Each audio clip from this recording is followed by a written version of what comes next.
பிதாவாகிய தேவனுக்கு கோடி கோடி நன்றியை ஏறெடுக்கும் நாள், ஆராதனை நாளான இன்று உலக இரட்சகர் ஆண்டவராய் இயேசுவுக்கு கோடி கோடி நன்மைகளையும் துதிகளையும் ஆராதனைகளையும் ஏறெடுக்கும் நாள். இந்த துதியின் நாள் ஆவியான கடவுளுக்கு என்றென்றும் மகிமையும் புகழும் உண்டாகி அவர் சமூகத்தின் பிரசன்னத்தினால் நம் மறுரூபமாகும் நாள் இன்றைய ஆராதனை நாள்.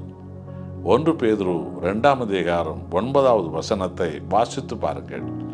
ஆவியானுடைய ஏவுதலினால் பேதுரு ஆண்டவராக இயேசு கிறிஸ்துவை இரட்சகராக மீட்பராக ஏற்றுக்கொண்ட மக்கள் முன்பு எப்படி இருந்தார்கள், இப்போது இயேசு இரத்தத்தால் எப்படி உருமாறினார்கள், எதற்காக இந்த பூமியில அவர்கள் ஆண்டவராக இயேசு கிறிஸ்துவுக்கு சாட்சியாக எப்படி வாழ வேண்டும், எந்த உரிமையோடு எந்த அதிகாரத்தோடு நாம் வாழ வேண்டும் என்கிற சத்தியத்தை இந்த வேத பகுதியில் ஆவியானவர் நமக்கு சொல்லுகிறார்.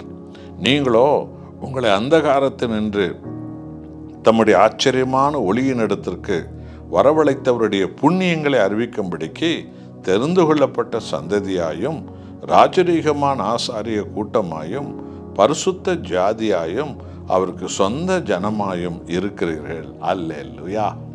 அந்தகார இருளிலிருந்து எல்லோரும் பாவம் செய்து தேவ மகிமை இழந்தார்கள் அல்லவா? அதான் அந்த அந்தகார பாவ இருள், சாத்தானுக்கு அடிமையான இருள்.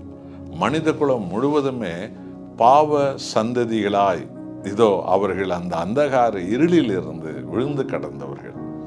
ஆனால் அந்த ஒளியின் கடவுள், அந்த அன்பின் கடவுள், அந்த சமாதானத்தின் கடவுள், அந்த மீட்பின் கடவுள், இந்த வார்த்தையான கடவுள் ஆண்டவர் இயேசு கிறிஸ்துவாக இந்த உலகத்திற்கு உலக இரட்சகராக அவர் வந்து ஆண்டவராக இயேசு கிறிஸ்து தனது ஜீவனை, தனது இரத்தத்தை நமக்காக அவர் சிந்தி பாவ மனித குலத்தை அவர் சிலுவையில மீட்டு கொண்டார்.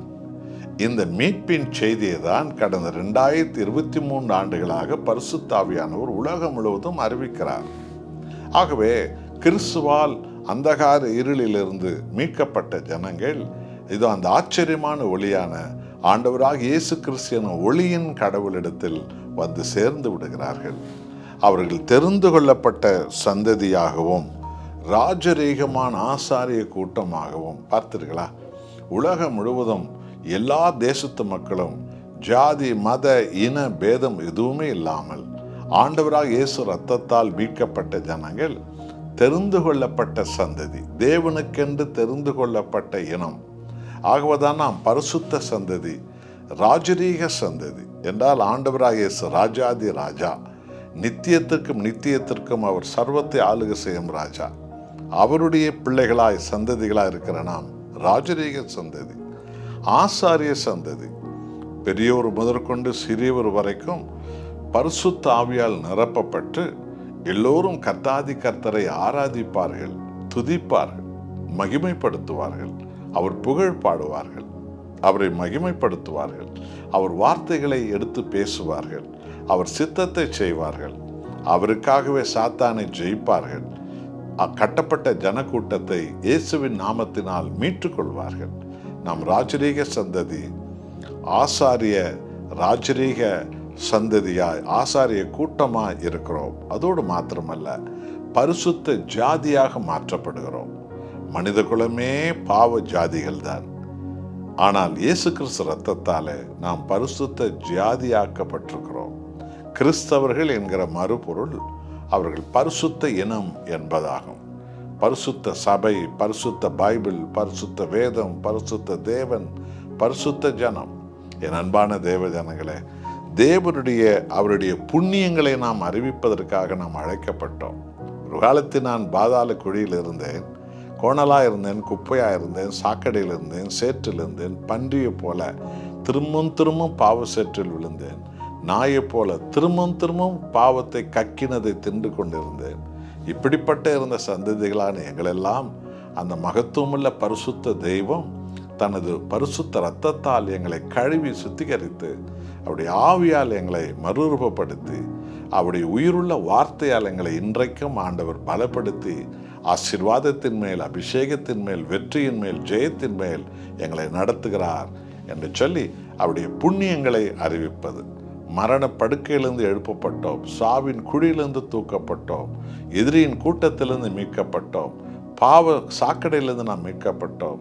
இதோ பல விதமான மாந்திரிக கற்றிலிருந்து மீட்கப்பட்டோம், பல விதமான பயங்களிலிருந்து திகில்களிலிருந்து நாம் மீட்கப்பட்டோம்.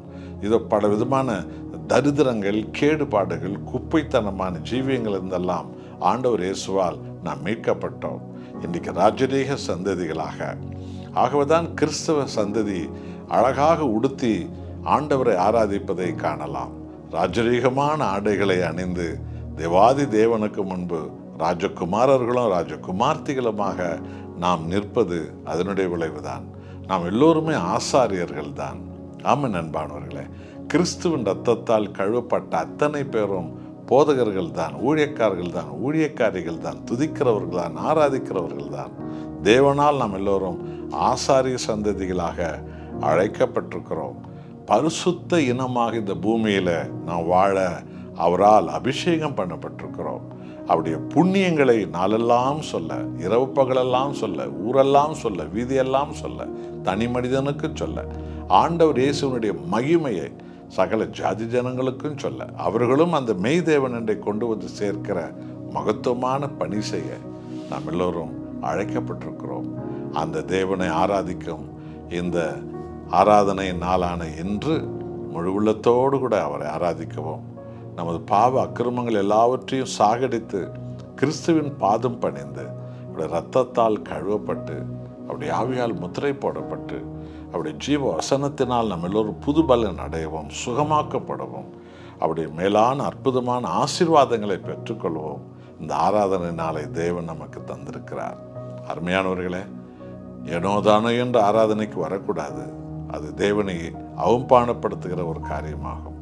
ஆலயத்தில் வந்து இதோ வெளியில் உலாவுவதும், பல கண்ட காரியங்கள் கவனம் செலுத்தி கொண்டிருப்பதும், இதோ சத்தியத்தின் மேல் கவனம் வைக்காமல் தம் மனதை எங்கேயோ சிதறடிப்பதும் தேவனை அசட்டை பண்ணுகிற ஒரு காரியம். பயபக்தியோடு கூட தேவனை ஆராதித்து நான் ராஜரீக சந்ததியாய் மாறுவேன், என் கர்த்தருக்கு பரிசுத்த மகனாய் மகளாய் நான் இருப்பேன் என்ற அந்த முழு உள்ளத்தின் ஆராதனை கர்த்தருக்கு கொடுத்து அவர் செய்த அற்புதங்களை எல்லாம் நாம் எல்லாருக்கும் சொல்லி மகிமைப்படுத்துவோம். இனியும் அநேக அற்புதங்களை, ஆசீர்வாதங்களையும், பூரண சுகத்தையும் தேவனிடத்திலிருந்து பெற்று வாழுவோம்.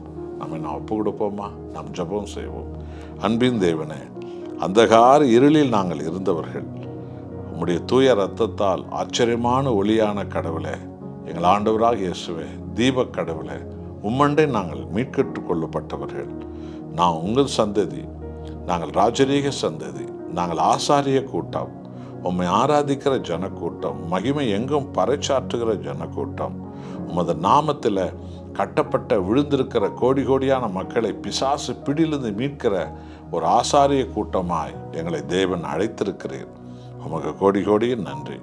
பரிசுத்த இனமாக, ஜாதிகளாக இந்த பூமியில் வாழ உமக்கு சொந்த ஜனங்களாகவே எங்கள் ஜீவிய காலமெல்லாம் நாங்கள் வாழ, எங்கள் சந்ததிகளெல்லாம் உமக்கு சொந்த ஜனங்கள், எங்கள் சபையெல்லாம் உமக்கு சொந்த ஜனங்கள், எங்கள் பிள்ளைகள், அவர்கள் வம்சங்களெல்லாம் உமக்கு சொந்த ஜனங்கள். நாங்கள் உம்முடைய சொந்தங்கள், நீர் எங்களுக்கு சொந்தமானீர். இயேசுசாமி, உமது சொந்தங்களாய் இந்த பூமியில் வாழ எங்களை அபிஷேகித்திருக்கிறீர். என்னோடு ஜெபிக்கிறவர்களை இப்படிப்பட்ட தரிசனத்தால் நிரப்பும். இயேசு நாமத்தில் பிதாவே, ஆமென்.